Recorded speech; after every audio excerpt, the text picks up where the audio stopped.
ya tenemos a la vuelta de la esquina la fiesta de la Candelaria, así que ya vamos a poder probar estas delicias. Digo, las probamos en cualquier día del año, pero siempre el día 2 es como que una festividad específica para tanto atoles como tamales, y precisamente pues el día de hoy también nos acompaña la chef Elena Gamarra, porque bueno, hablar de atoles y tamales con Elenita es una delicia. Elenita, chef, profesora de la Universidad del Caribe, ¿qué tal? Buen día.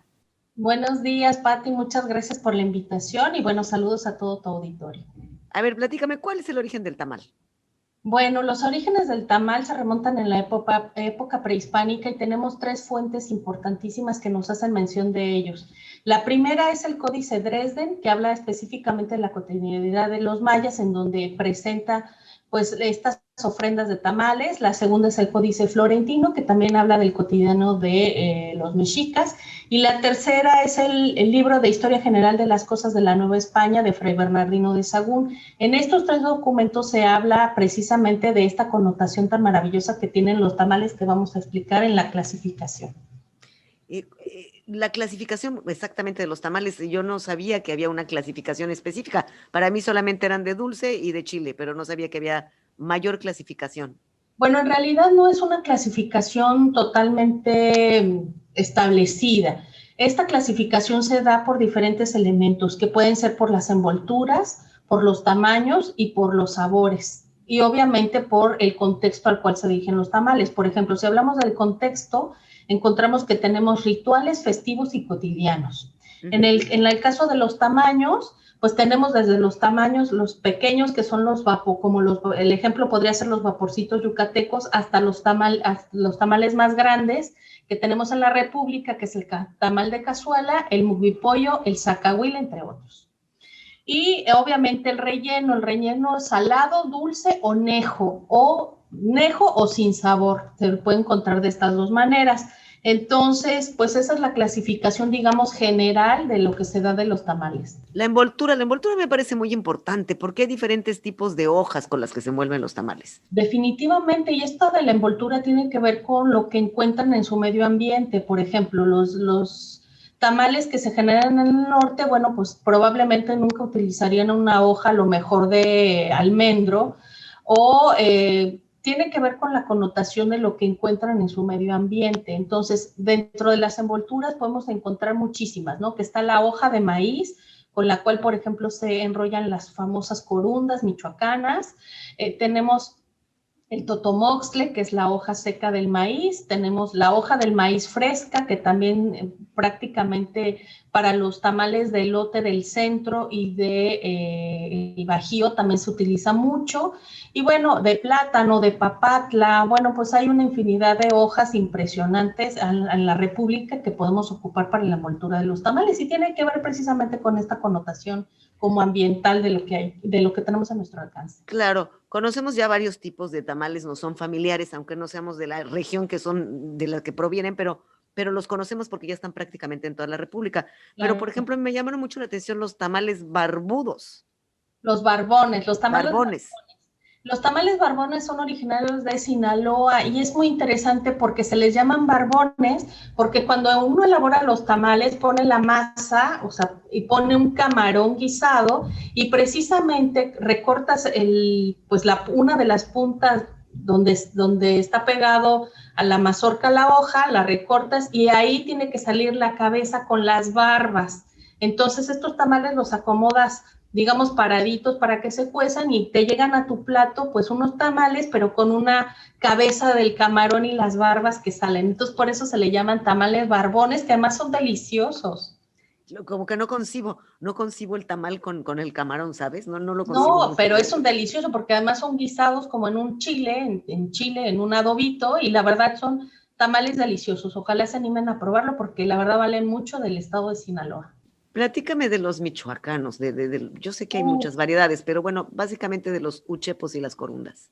Bueno, los uchepos son unos tamales de elote fresco, de elote nuevo, que se endulzan, ¿no? Regularmente se endulzan con piloncillo. Y estos tamales se comen tanto en el desayuno como en la cena. Y hay dos variedades de uchepas registradas. Una son los uchepos fríos, que prácticamente es el maíz, que es previamente como blanqueado o escalfado. Se le agrega azúcar y se ponen a enfriar y es como una tipo natilla, haz de cuenta como así durito, como gelatinoso o algo así. Se ponen en las hojas de elote y se ponen en el refrigerador y uno se los come con cuchara.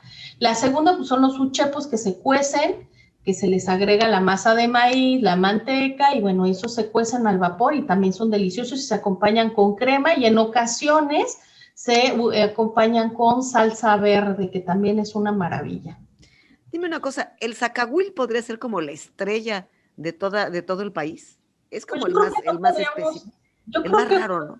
Yo creo que no podríamos hablar de estrellas porque si nosotros si pudiéramos contar la variedad de tamales que existen Sí. y de variantes en nuestro país, bueno, es una maravilla, o sea, no acabaríamos. Y ahorita con estas tendencias de generar otro tipo de tamales como contemporáneos de carnitas o de foie gras o tal, vemos una constante evolución de este producto tan maravilloso. El caso del zacahuil es muy interesante porque es un tamal que para empezar la masa con la que se elabora es una masa quebrada, no es una masa tersa como siempre se hace en la masa, sino es una masa quebrada, especial para el zacahuil. La segunda cuestión interesante del zacahuil es el tamaño. Estamos hablando de que el zacahuil más pequeño es para 50 personas, entonces Wow. prácticamente es un super tamalote que además ahí tiene una connotación festiva y ritual. Antiguamente el zacahuil, bueno, pues tiene varias leyendas a su alrededor y una de ellas, bueno, tiene que ver con que se desmiembra a un bandido, a alguien que molestaba mucho a la comunidad de los Tenex y pues bueno, y sobre todo a las mujeres y decidieron coserlo y hacerlo en tamal, ¿no? El famoso tamal del zacahuil tiene que ver con eso, pero bueno, prácticamente es una leyenda. Sin embargo, algo interesante del zacahuil es que tiene una connotación también social porque regularmente es un tamal que se come en las fiestas. Entonces uno está en la fiesta, en la pachanga, el bautizo, los 15 años, lo que sea, y de repente llega como una estrella el zacahuil a la celebración y entonces todo el mundo se forma con su platito para comer zacahuil. ¿Y a poco envuelven ese tamal? Definitivamente está envuelto de hoja de plátano. Recordemos que el zacahuil, al ser un tamal de la Huasteca, también recordemos que en nuestro país contamos con 5 huastecas, 5 estados que comparten la Huasteca. Entonces, cada uno de esos estados va a tener una variante en la elaboración del zacahuil.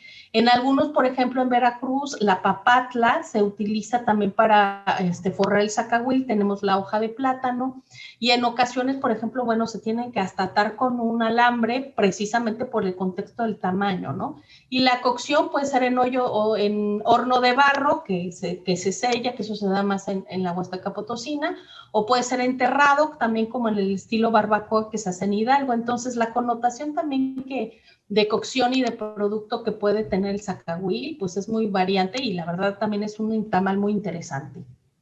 Caray, pues como siempre nos gana el tiempo, ya yo quería que platicáramos un poco del brazo de reina y del pibipollo, que Del también a tamal mí me de impactaron cazuela, mucho. sí, también es muy interesante hablar de todos ellos.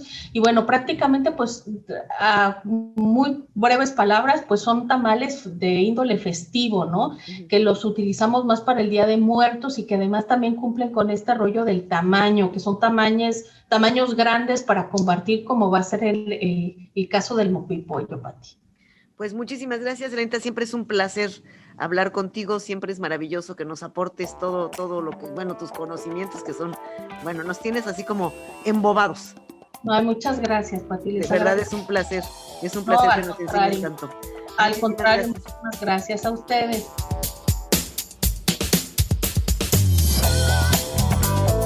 Las opiniones expresadas en este programa son responsabilidad de quienes las emiten.